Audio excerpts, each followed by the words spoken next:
আসসালামু আলাইকুম প্রিয় দর্শক, দেশ এবং দেশের বাইরে যে যেখান থেকে চ্যানেল আয়ের পর্দায় চোখ রাখছেন, স্বাগত জানাচ্ছি সালাম স্টিল স্ট্রেট কাটের আয়োজনের সাথে আছি দীপ্তি চৌধুরী। বাংলাদেশের মতো একটি উন্নয়নশীল দেশকে যখন আমরা এগিয়ে নিতে চাই, এত জনসংখ্যা, আমাদের কর্মসংস্থানের অভাব রয়েছে, আমাদের অনেক লিমিটেশন রয়েছে, সেই জায়গায় আসলে বৈদেশিক যে ইনকাম বা রেমিটেন্স, সেইটা আমাদের উন্নয়নের জন্য ভীষণ ভীষণ গুরুত্বপূর্ণ। এবং যারা দেশ থেকে অন্য দেশে গিয়ে কাজ করেন, কাজের উদ্দেশ্যে যান বা ওখানে থাকেন, এবং তাদের পাঠানো অর্থে কিন্তু বাংলাদেশের অর্থনীতি একটা শক্তিশালী জায়গায় পৌঁছায়। কিন্তু সেই কর্মসংস্থানের নানা সংকট রয়েছে, বৈদেশিক মুদ্রা আনা এবং সেখানে কর্মসংস্থান ঠিকঠাক করা, সেই রকম নানা অসুবিধা সুবিধার মধ্যেই কিন্তু বাংলাদেশ বর্তমানে অবস্থান করছে। এবং এর জন্য একটি ডেডিকেটেড মন্ত্রণালয় রয়েছে, প্রবাসী কল্যাণ ও বৈদেশিক কর্মসংস্থান মন্ত্রণালয়। আজকে আমরা ভীষণ আনন্দের সাথে জানাচ্ছি যে এই মন্ত্রণালয়ের মাননীয় প্রতিমন্ত্রীকে আমরা পেয়েছি আমাদের সাথে। রয়েছেন প্রতিমন্ত্রী মোহাম্মদ নুরুল হক এমপি। আসসালামু আলাইকুম, কেমন আছেন? ভালো, আপনাকে অভিনন্দন জানাচ্ছি যে একেবারে রাজপথের লড়াকু সৈনিক তরুণ কণ্ঠস্বর থেকে আপনি এখন রাষ্ট্রযন্ত্রের অংশ হিসেবে একটি গুরুত্বপূর্ণ মন্ত্রণালয়কে নেতৃত্ব দিচ্ছেন।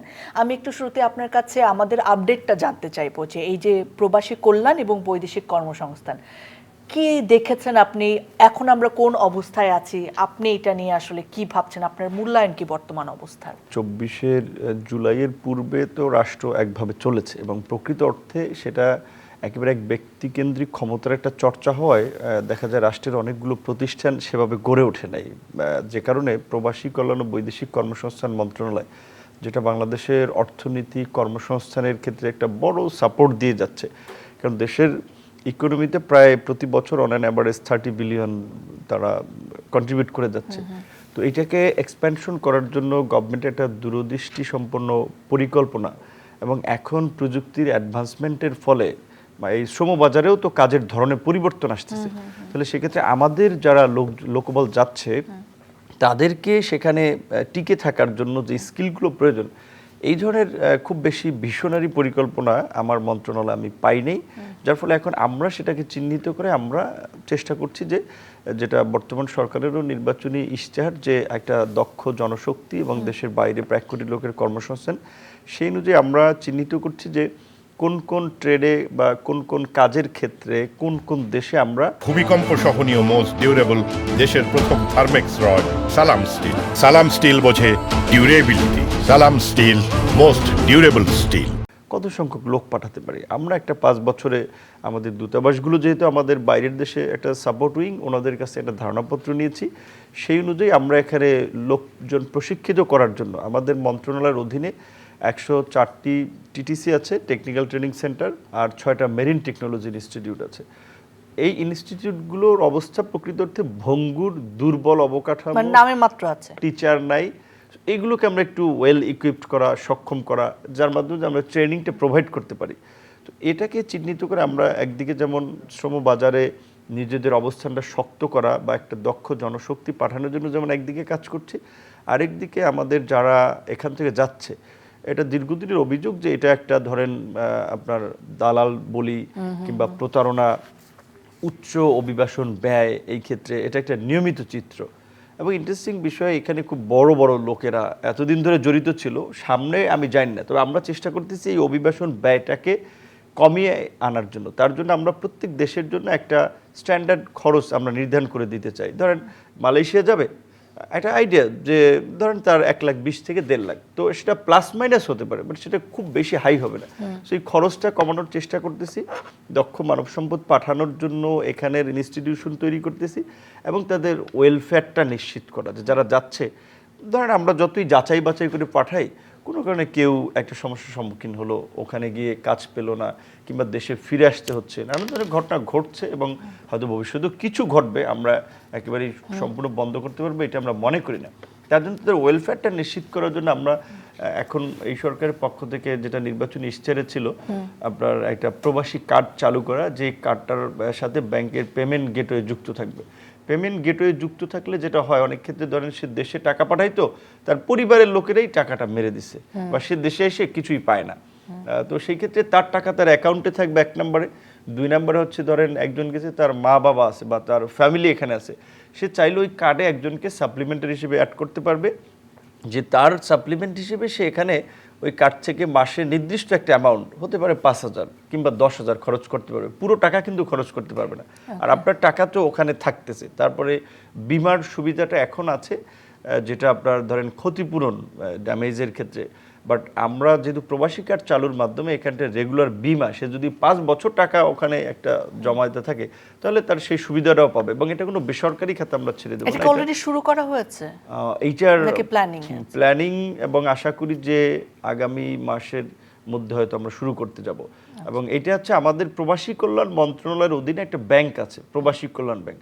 পুরো আপনার এই অর্থনৈতিক কর্মকাণ্ড ওই ব্যাংকই ডিল করবে, যাতে আমরাই অনেস্ট অফ সার্ভিসের মতো ডিল করতে পারি, যাতে অন্য ব্যাংকে ধরেন টাকা তুলতে দেবে, দেশে আসার পরে আরেকটা ঝামেলা। সো আমাদের অন্য ব্যাংকগুলো সেক্ষেত্রে ক্ষতির মুখোমুখি হবে না?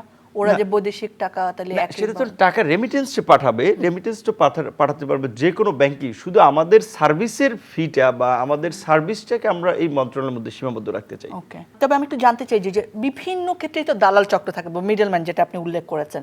এই ক্ষেত্রে দালাল চক্র প্রায়ই দেখা যায় যে তারা এত শক্তিশালী হয় যে টেকেল দেওয়া খুব কঠিন হয়। এই ক্ষেত্রে দালাল চক্র কারা কন্ট্রোল করে সেটাকে আপনারা আইডেন্টিফাই করতে পেরেছেন বা কোনো পদক্ষেপ কি ইতিমধ্যে নিয়েছেন ওই প্ল্যানিংয়ে?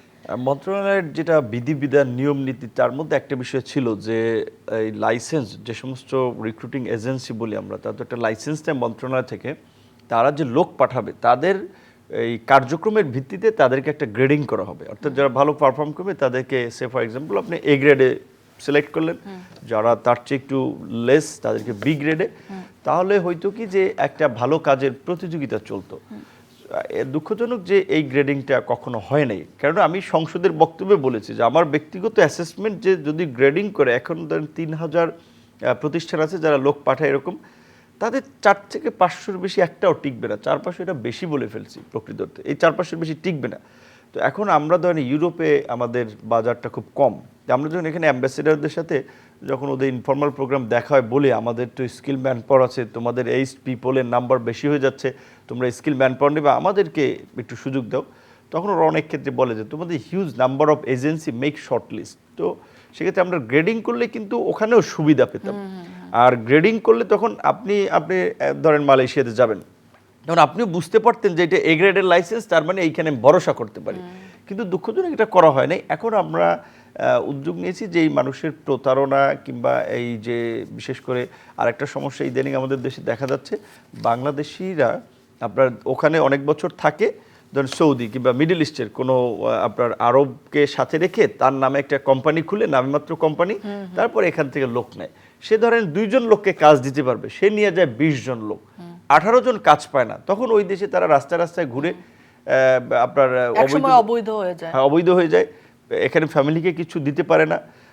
এটা দেশের জন্য একটা ইমেজেরও যেমন সমস্যা, যে কারণে বাংলাদেশি লোক কাজ পাচ্ছে না, রাস্তায় ঘুমাচ্ছে, এটা আমাদের খারাপও লাগে, কিন্তু এটা আমরা কিছু করতে পারতেছি না। কারণ দেখেন, আপনি আমাদের কাছে নিয়ে আসে, তার ডিমান্ড আছে।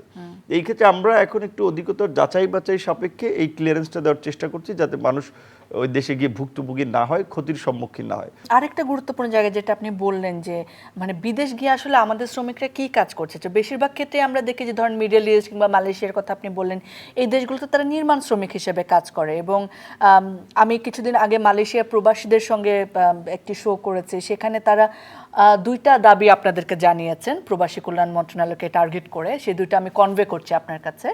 একটা হচ্ছে যে তারা এয়ারপোর্টে ভীষণ ভুক্তভোগী হয়, দেশে এতদিন পরে আসে, তাদেরকে অনেক দুর্ব্যবহার করা হয় তাদের সাথে, এটা তাদের একটা অভিযোগ। তারা বলেছেন আপনি এবং আপনার মন্ত্রণালয় যাতে এই বিষয়ে দেখেন। 2 নাম্বার হচ্ছে যে ওইখানে গিয়ে যারা এরকমভাবে অবৈধ হয়ে যায়, এক সময় তাদের লাইসেন্স থাকে না কাজ করার, তাদের জন্য আপনারা কি করবেন? কারণ লাখ লাখ শ্রমিক রয়েছে যারা অবৈধভাবে জীবনযাপন করছে, যেটা খুবই মানবেতর জীবনযাপন। সো এই 2টা দাবি আপনাকে জানালাম, স্পেশালি ফ্রম মালয়েশিয়ান যারা রেমিটেন্স যোদ্ধা রয়েছে। কি বলবেন আপনি তাদেরকে?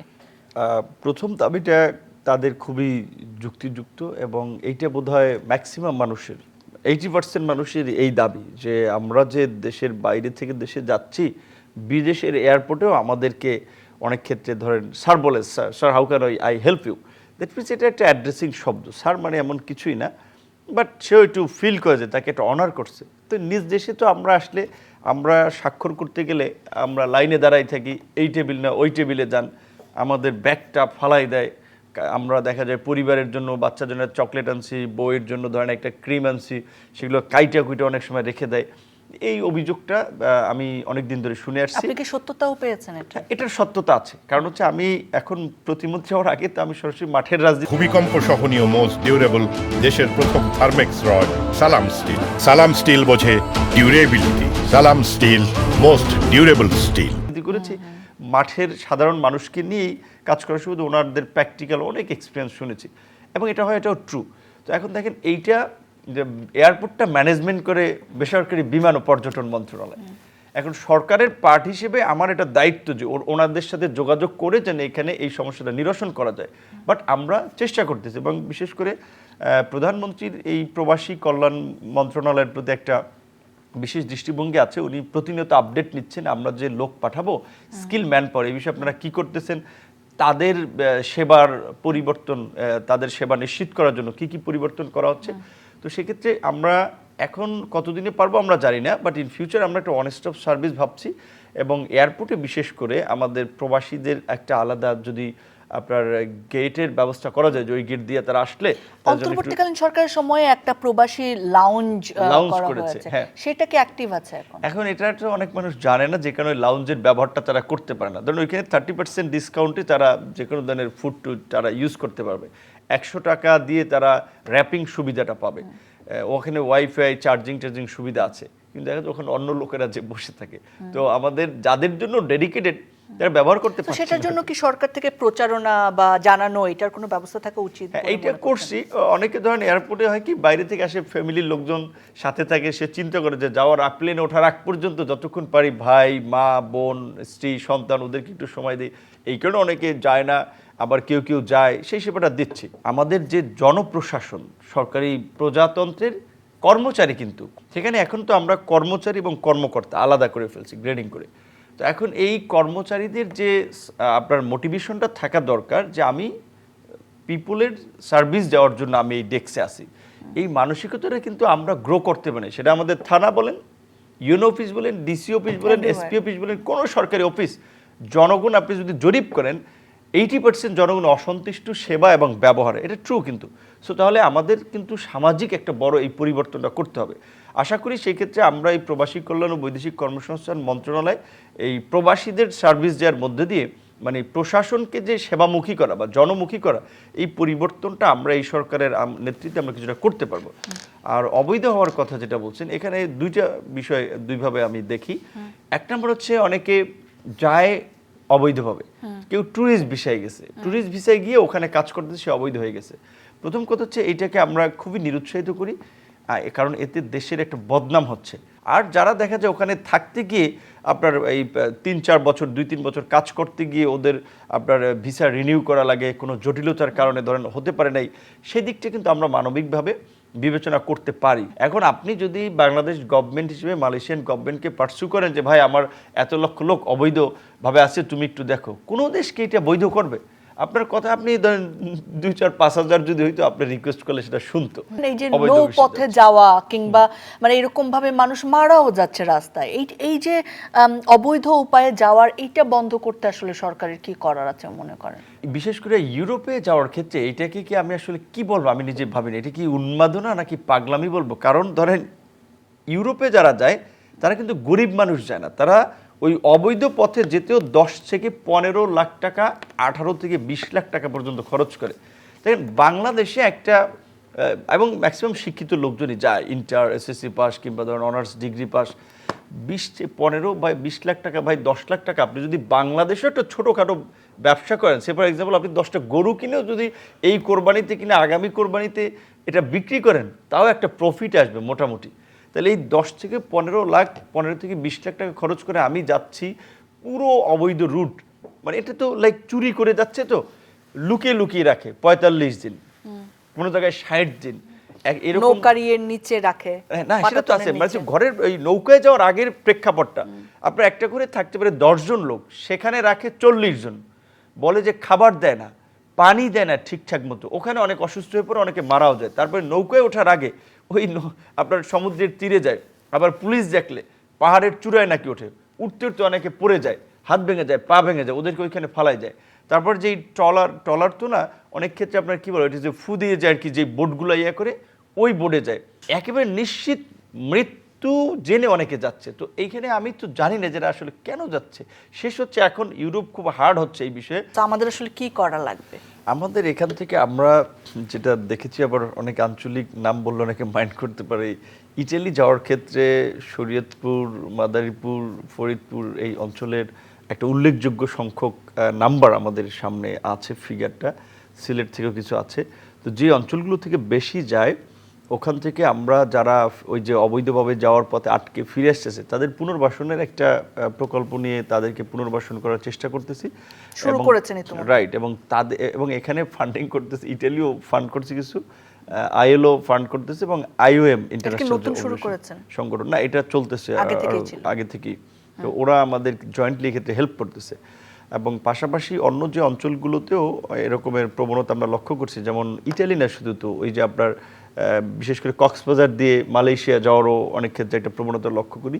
তো এই অঞ্চলগুলোতে একটা হচ্ছে আমাদের সচেতনতামূলক কার্যক্রম, সেকেন্ড হচ্ছে ল এনফোর্স এজেন্সির ভিজিবিলিটিটা বাড়ানো, যেন এখান থেকে বিশেষ করে মালয়েশিয়া যারা যায় এরকম যেন না যেতে পারে। আর তৃতীয়ত হচ্ছে যে আমরা এই অভিবাসন নিয়ে এখন এই সরকার দায়িত্ব নেওয়ার পরে দেশব্যাপী ধরেন ব্যাপক ধরনের সভা, সেমিনার, সাংস্কৃতিক প্রোগ্রামের মধ্যে দিয়ে এটা হচ্ছে সেফ এবং একটা রেগুলার প্রক্রিয়া দরকার, এবং এটা দেশের ইমেজের জন্য কিংবা যারা যাচ্ছে তাদেরও একটা নিরাপত্তার জন্য এই প্রচারণাটা আমরা একটু ব্যাপক মাত্রায় করার। আমাকে একটু বলেন যে আমরা কি সরকারিভাবে, মানে এই যে মানুষ বিদেশ যাচ্ছে, সেটা তো শুধুমাত্র ব্যক্তি উন্নয়ন না, দেশের জন্য তো আমাদের দরকার যে দক্ষ মানুষ পাঠিয়ে বৈদেশিক মুদ্রা দেশে আসবে। সরকার কি কোনো পদক্ষেপ আছে যে মানুষকে দক্ষতা অর্জন করার মাধ্যমে তারপরে পাঠানোর, এরকম কিছু আছে? হ্যাঁ, একটা হচ্ছে যে যেমন অনেক দেশে আছে, সেই দেশের ভাষা জ্ঞান থাকলে অনেক কাজে ভালো করা যায়। সেক্ষেত্রে সরকার তৃতীয় ভাষা শিক্ষার উপরে জোর দিয়ে এটা তো বাধ্যতামূলক করা হচ্ছে। এবং আমরা একটা চিন্তা করছি যে পলিটেকনিকের যারা শিক্ষার্থী আছে, তারা যদি তাদের ডিপ্লোমার শেষ বর্ষে আপনার শেষ ইয়ারে যদি একটা ল্যাঙ্গুয়েজ কোর্স করে, তাহলে তাদের টেকনিক্যাল নলেজ আর ভাষা জানা, তাহলে কিন্তু তারা অনেক দেশে ভালো ইজিলি কাজ পাবে, ভালো একটা কর্মসংস্থানের ব্যবস্থা হতে পারে। মাদ্রাসার ছাত্রদের অনেকে হাফেজ আছে, বিশেষ করে হাফিজি মাদ্রাসা যারা পড়ে, তাদের অনেকে ধরেন কোরআন মুখস্থ পারে, কিন্তু ল্যাঙ্গুয়েজে একটু অনেকে আবার ওই কমিউনিকেশনে একটু পিছিয়ে। তাদের যদি ওই আরবি ল্যাঙ্গুয়েজ স্কিল একটু ডেভেলপ করা যায়, মিডল ইস্টে অনেকে ইমাম মসজিদ তো আছে, আরও জেনারেল ক্ষেত্রেও তারা ভালো করতে পারে, এই ধরনের একটা চিন্তাভাবনা আছে। পাশাপাশি আমাদের যে ওই যে টেকনিক্যাল ইনস্টিটিউটগুলো 104টা আছে, এখানে প্রায় 58টা ট্রেডে রেগুলার প্রশিক্ষণ হয়। সো এই সমস্ত প্রশিক্ষণ তারা নিতে পারে, এবং নিলে আমরা এখন যেটা কাজ করতেছি, আমাদের যে এই বিদেশে পাঠানোর অনলাইনের সিস্টেমটা হচ্ছে ওইপি, ওভারসিজ এমপ্লয়মেন্ট প্ল্যাটফর্ম।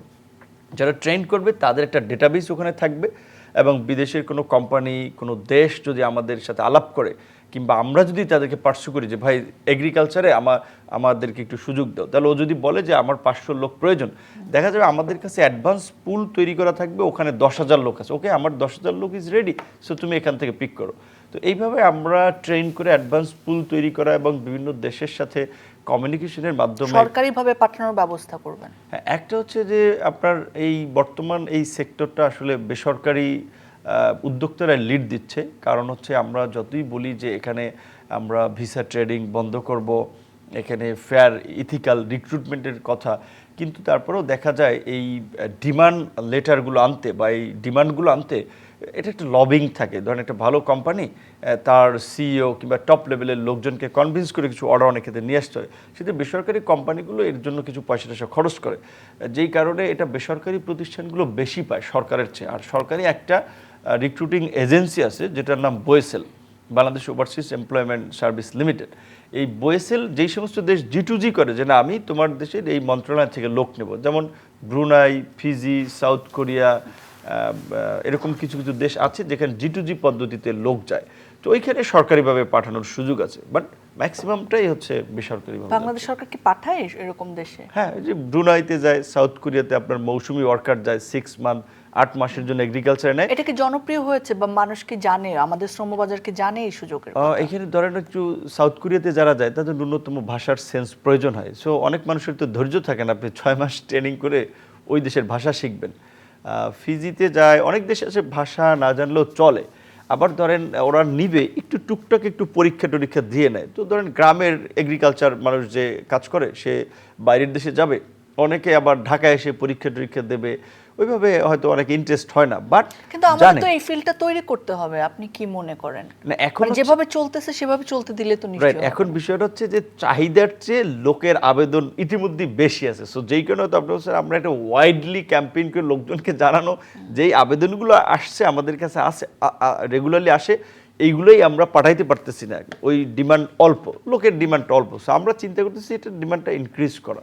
ওকে, তো একটু পলিটিক্যাল জায়গাতেই আসি। আপনি রাজপথের লড়াকু সৈনিক। ভূমিকম্প সহনীয় মোস্ট ডিউরেবল দেশের প্রথম থার্মেক্স রড সালাম স্টিল। সালাম স্টিল বোঝে ডিউরেবিলিটি। সালাম স্টিল মোস্ট ডিউরেবল স্টিল। এবং এখন আপনি দেশ গঠনের কাজে সরাসরি অংশগ্রহণ করছেন। কোনটা আসলে সহজ, কোনটা কঠিন? মানে রাজপথে থেকে রাষ্ট্রযন্ত্রের সমালোচনা করা নাকি এখানে বসে কাজ করা, কোনটা আসলে কেমন, বা এই অভিজ্ঞতার সুইচিংটাকে আপনি কিভাবে ডিফাইন করবেন? এটা ঠিক যে রাজপথের রাজনীতিটা সহজ। আপনার তো মানে বক্তৃতা দিলে পলিসি আপনি দিয়ে দিলেন, বাস্তবায়ন হোক বা না হোক পপুলারিটি তালি পাওয়া যায়। আমরা বিরোধী দলই রাজনীতি করেছি দীর্ঘদিন ধরে, মানুষের সমস্যা নিয়ে কথা বলেছি, মানুষের একটা বলা চলে খুব পছন্দের জায়গায় ছিলাম।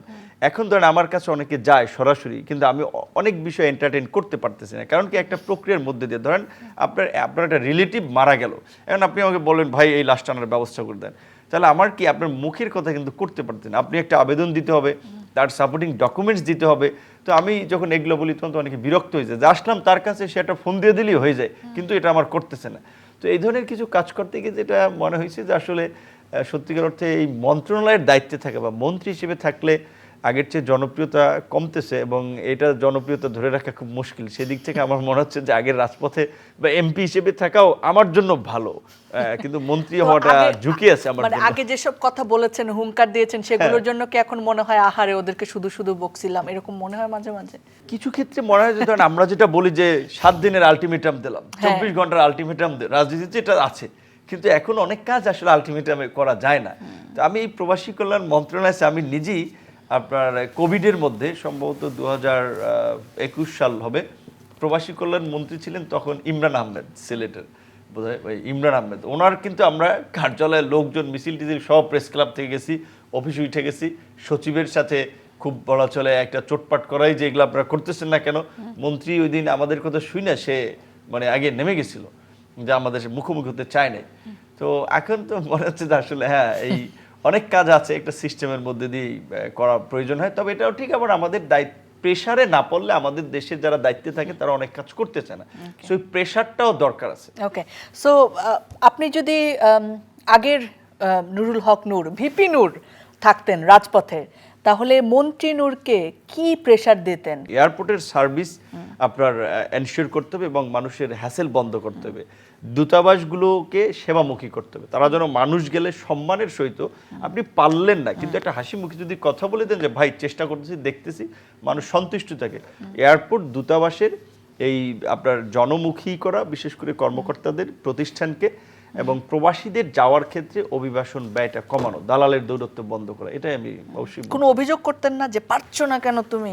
আমি বলতাম, না হইলে তো অভিযোগ করতাম, এবং বিশেষ করে এখন যে একটা সেন্টিমেন্ট মানুষের মধ্যে বিপ্লবী প্রতিবাদী, তো কাজে আপনি কাজ না হলে তো কয়েকদিন পর তাকে জবাবদিহি তুলোধনা করতে পারেন, সেই তুলোধনা তো করতাম, এবং এটা তো আমি নিজেও হচ্ছে এখন। হচ্ছেন? আচ্ছা, বিরোধী দল তো যারা এখন রয়েছে তারা একসময় আপনার সাথে রাজনীতি করেছে, আপনার তরুণরা রয়েছেন, আবার জামাতে ইসলামী রয়েছেন। বিরোধী দল হিসেবে তাদের ভূমিকাকে আপনি কিভাবে দেখছেন, যেহেতু আপনি বলেছেন আপনি বিরোধী দলের রাজনীতি জীবনের বেশিরভাগ সময় করেছেন?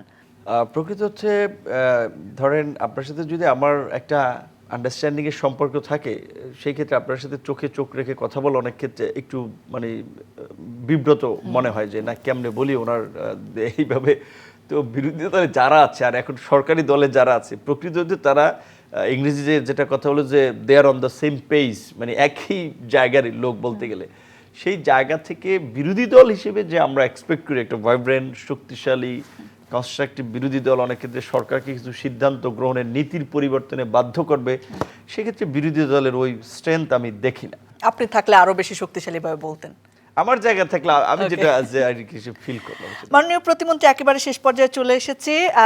আপনি অনেক কিছু বললেন যে আমাদের অনেক সমস্যা আছে, আমরা সেগুলো জানি এবং চেষ্টা করি, কিন্তু অনেক সীমাবদ্ধতাও থাকে যার কারণে আসলে হয় না। কিন্তু আগামী 5 বছর যদি আপনি এই দায়িত্বে থাকেন কিংবা এমপি হিসাবেই থাকেন, একটা প্রমিস, কোন সমস্যাটার সমাধান আপনি করে যাবেনই, চেষ্টা মানে সর্বোচ্চ চেষ্টা করবেন যে করে যাবেনই, কোন প্রমিসটা আপনি জনগণকে করতে চান? আমরা 3টা কাজ যেটা আমি শুরু থেকেই টার্গেট করেছি যে আমি যতদিন থাকি এটা একটা বাস্তবায়ন আপনার চেষ্টা থাকবে। একটা ব্যাপার হচ্ছে এই যে প্রবাসীদের যেটা আপনার অভিযোগ ছিল যে এয়ারপোর্টে তাদের এই অসুবিধাটা, এটা যতখানি পারি দূর করা। সেকেন্ড হচ্ছে আপনার এই দেশের বাইরে প্রবাসী যারা যাচ্ছে, এখন যে যাচ্ছে এটা অনেক টাকা পয়সা তাদের ব্যয় হচ্ছে, এই খরচটা ওই যে আমরা বলছি যে একটা নির্ধারণ করে দিতে বলে যেন তার ধারে কাছে থাকে এটা। তৃতীয় হচ্ছে যে তাদের কল্যাণের জন্য কার্যকর কিছু পদক্ষেপ নেওয়া, যে দায়সারা না যে ট্রেনিং দিয়ে দিলাম 15,000 টাকা দিয়ে দিলাম, এইটা না, সেজন্য ঘুরে দাঁড়াতে পারে সে ধরনের কিছু কর। 3টা কাজ আমি শুরু থেকে প্রায়োরিটি দিয়েছি, এটাই আমার মানে শেষ পর্যন্ত প্রচেষ্টা থাকবে। অনেক অনেক ধন্যবাদ এবং শুভকামনা যে আপনার চেষ্টা সফল হোক সকলের তরে। Thank you so much.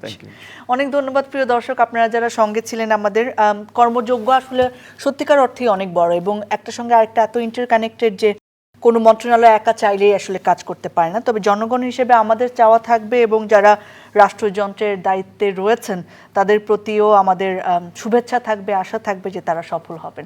আজকের মতো আয়োজন এখানেই শেষ করছি। আপনাদের সাথে আবার দেখা হবে, আবার কথা হবে। ধন্যবাদ।